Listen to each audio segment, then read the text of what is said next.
ECB won't remedy profound debt problems. Rehn Frankfurt. The European Central Bank ought to restriction the upward push in borrowing prices of more indebted euro sector contributors, but will now not clear up their debt issues or let budget issues dictate monetary coverage, ECB policymaker Olli Rehn stated on Saturday. In an emergency meeting this week, the ECB decided to direct bond reinvestment to assist countries at the bloc's southern rim, and to plot a new instrument to comprise divergence in borrowing expenses.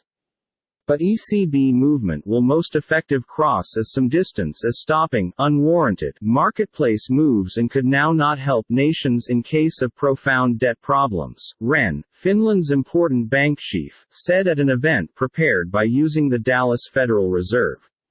We are absolutely devoted to stopping monetary dominance and/or monetary dominance, for that count number, Rehn stated, referring to a state of affairs while fiscal, now not economic, issues dictate valuable financial institution coverage.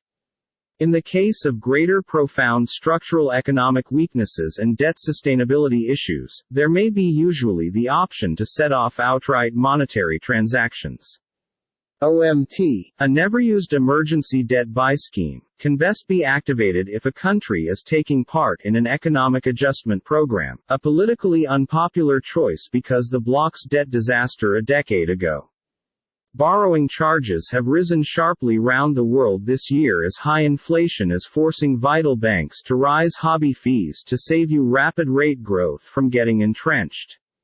Italy, with gross debt of around 150% of GDP, is most of the maximum vulnerable inside the bloc, and the ECB sprang into motion this week whilst its 10-year borrowing fee surged, exceeding Germany's by way of 250 basis points. Rehn said that assist to character participants will handiest go as far as ensuring that monetary coverage gets transmitted to all corners of the bloc and inflation is brought under manage. While fiscal monetary interplay is a simple function of coverage coordination in a foreign money union like the Eurozone, it can't be in contradiction with the independence of central banks, he said. The ECB promised hikes in July and September, and said similarly movements are also probably in the combat in opposition to excessive inflation.